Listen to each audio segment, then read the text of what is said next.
जय महाराष्ट्र सगळ्यांना. आज आपल्या व्लॉगची सुरुवात गाडी पुसण्यापासून झाली. आज सकाळी गाडी पुसायला लागलो, कारण की आज माझ्यासाठी खास दिवस होता. कारण की आज माझ्या लग्नाचा वाढदिवस होता दुसरा.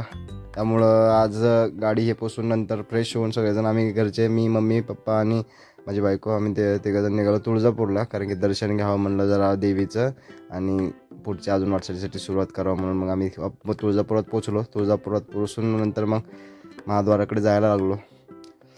आज खूपच सारी गर्दी होती, म्हणून मधून डायरेक्ट दर्शन घेण्यात जरा टाईम लागेल म्हणून महाद्वारापासूनच दर्शन घेतलं देवीचं. सगळेजण मिळून तिथंच थांबून त्याचा फोटोशूटही केला. त्यानंतर वापस निघालो आम्ही.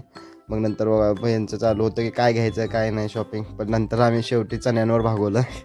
सगळेजण, मम्मी, मी, पप्पा आणि चण्यावर भागवलं. नंतर गाडीचं जरा काम होतं, मग ते गाडीचं थोडं काम केलं गॅरेजमध्ये. त्याच्यानंतर गाडीला थोडं CNG आणि पेट्रोल भरलं. त्याच्यानंतर वापस आम्ही आमचं पोट भरायला आलो. नंतर हॉटेलला येऊन मग नंतर स्टार्टर मागवून नंतर मग जेवायला मस्त बोलवलं. मग सगळं जेवण टमाळून एकदम मस्त जेवण केलं. त्यानंतर वापस घरी निघायला लागलो. मस्त गाणे सॉन्ग लावले होते, ते आता ऐकत गावाकडे निघालो.